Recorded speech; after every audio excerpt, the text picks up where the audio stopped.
Shailpur union বিএনপির ত্রিবার্ষিক সম্মেলন অনুষ্ঠিত। এবার বিস্তারিত। ব্রাহ্মণবাড়িয়া ৩ নম্বর শৈলপুর ইউনিয়নে বাংলাদেশ জাতীয়তাবাদী দল বিএনপি এর ত্রিবার্ষিক সম্মেলন অনুষ্ঠিত হয়েছে।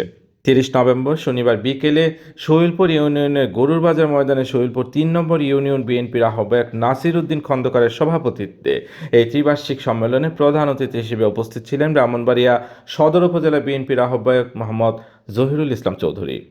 প্রধান বক্তা হিসেবে বক্তব্য রাখেন ব্রাহ্মণবাড়িয়া সদর উপজেলা বিএনপির সদস্য সচিব ইঞ্জিনিয়ার মোহাম্মদ আলমগীর হোসেন।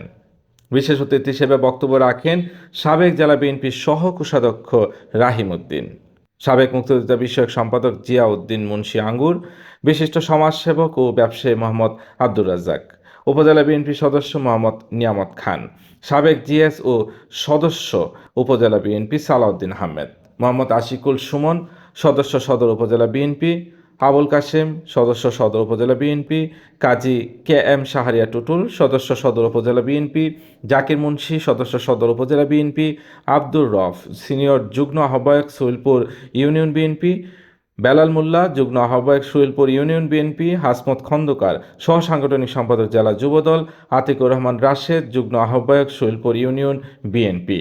অনুষ্ঠানে শৈলপুর ইউনিয়নের বিপুল সংখ্যক বিএনপি ও অঙ্গ সহযোগী সংগঠনের নেতাকর্মী উপস্থিত ছিলেন। সর্বশেষ ২০০৯ সালে শৈলপুর ৩ নম্বর ইউনিয়ন বিএনপি সম্মেলন অনুষ্ঠিত হয়েছিল। দীর্ঘদিন পর সম্মেলন ঘিরে নেতাকর্মীদের মাঝে উৎসবের আমেজ বিরাজ করে।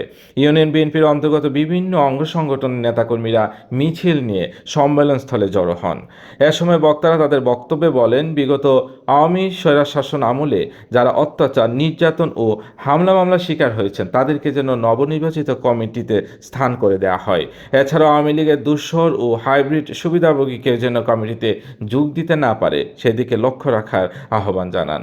শেষে উপস্থিত বিএনপি নেতৃবৃন্দের ঐক্যমতের ভিত্তিতে আসন্ন সম্মেলনের ৭১ সদস্য বিশিষ্ট কমিটি গঠনের প্রস্তাব গৃহীত হয়।